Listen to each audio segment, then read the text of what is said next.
Today's video is going to be about shooting portraits on different focal lengths. Full disclaimer, I am shooting on a crop sensor today on the Fujifilm X-T4, but on the screen I will put the math for the equivalent for what the crop factor is compared to the lens. And even though we're shooting on a crop sensor today, this will give us a good feel for those focal lengths such as 24mm, 35mm, 50mm, 85. We can still get close with the Fujifilm X-T4 and the lens that I'm using today, which is the 18 to 55mm, 2.8 to f4, various aperture range changing depending on the focal length. So right now I'm using the 18mm focal length on this Fuji X-T4. So it is a crop sensor, so it's not a true 18mm, but I will put the equivalent focal length on the screen so that we can kind of see. But with this wider lens, we're able to see more of the environment, which is pretty cool.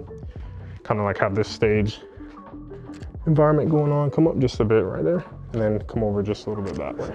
So this wider lens is going to be able to really show the full body. Yeah, I love the movement there. Can really show the whole outfit and the whole look. So this focal length is one that I've used quite a bit to shoot. Started off basically just with the equivalent. Used to shoot on the Canon 5D Mark IV, using a 24mm a lot. So this is something I'm kind of used to.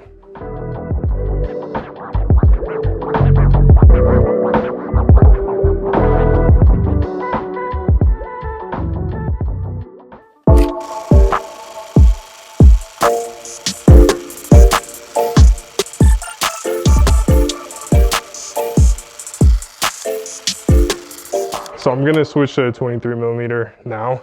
The thing about this focal length is, on crop sensor, it's more closer to 35mm, so distortion isn't gonna be as strong as it would be on a wider focal length.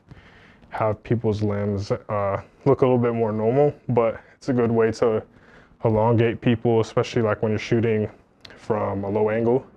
Makes people appear taller, and still wide angle focal length, you're able to get a lot of the environment. Really good. I'm gonna come closer to you. Perfect. Turn this way. Put your back towards the light there, which is cool. Awesome. I'm getting some of my shadow there.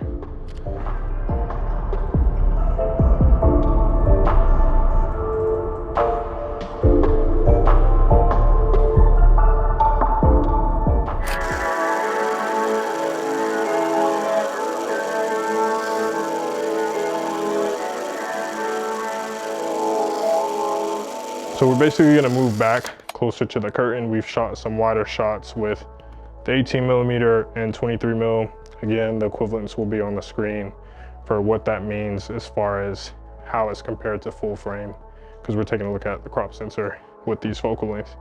We're gonna switch to 35. This is gonna put us around that 50mm focal range, and focus on taking some more kind of close in, tighter portraits, torso up. And we'll do some wide shots too as well, but then more closer to just right on the curtains and having that in the back. So really good, love that.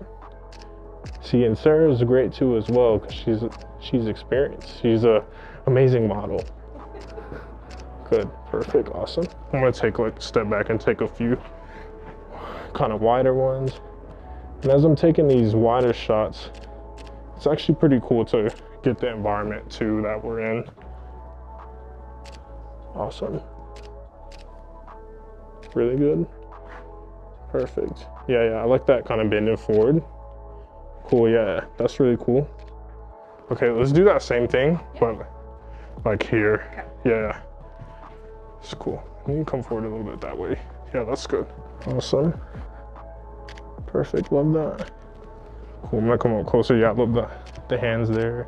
It's really good. Cool.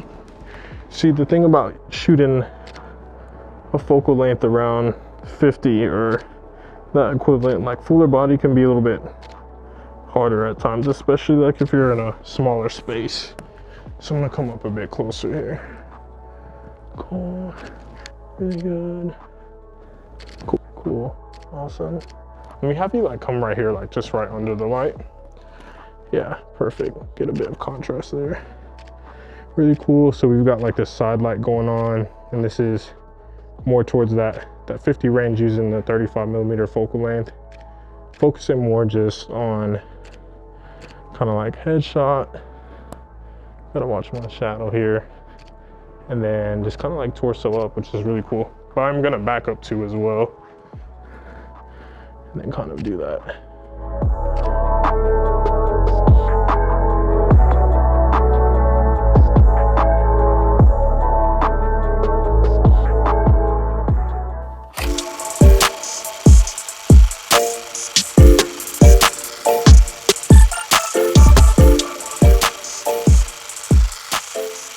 So what we're gonna do now is switch over to the last focal length. So we've covered 4, we're gonna be covering 4, 18, 23, 35, and 55.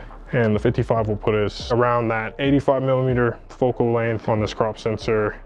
This is just really good for kind of the tighter portraits, I think. A little bit harder to do full body with this, but I think it can do some compression with the background and everything like that. So awesome, really good. Just face like totally like towards me, yeah, that way. Awesome, really, really good. Yeah, hold that one there. Good, I'm gonna come up closer here, as close as I can. Kind of bring this elbow back just a bit. Yeah, hold that there. Cool, and then yeah, you can just give me variation with the hands on top of your head. Cool, awesome, really good, perfect. I'm gonna step back some with this here. Cool. Awesome. Can stay there. I'm gonna try for some full body, like really see like the environment type of shot. Yeah, you can do that. There's really good. Step back just a little bit for me. Good. Perfect. Awesome. Cool.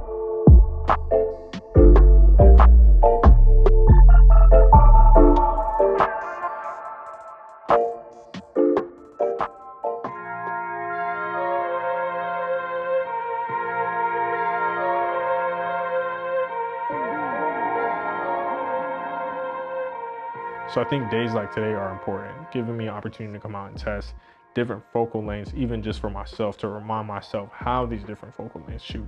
Even though I do have the access to use these quite a bit, I often don't lean to using all of them all the time. And it was nice to get back to that 24mm focal range that I used to love shooting so much.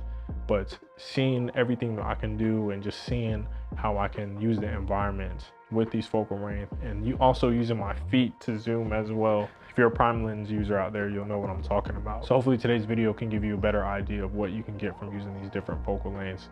I know for sure it's definitely helped me and reminded me of what you can and can't do and what makes the job easier, because it's all about picking that right lens or picking that right focal length that'll work for what you're after. So thank you guys so much for watching the video. If you're new around here, consider subscribing. That's all from me. I'll see you guys in the next one. Holla.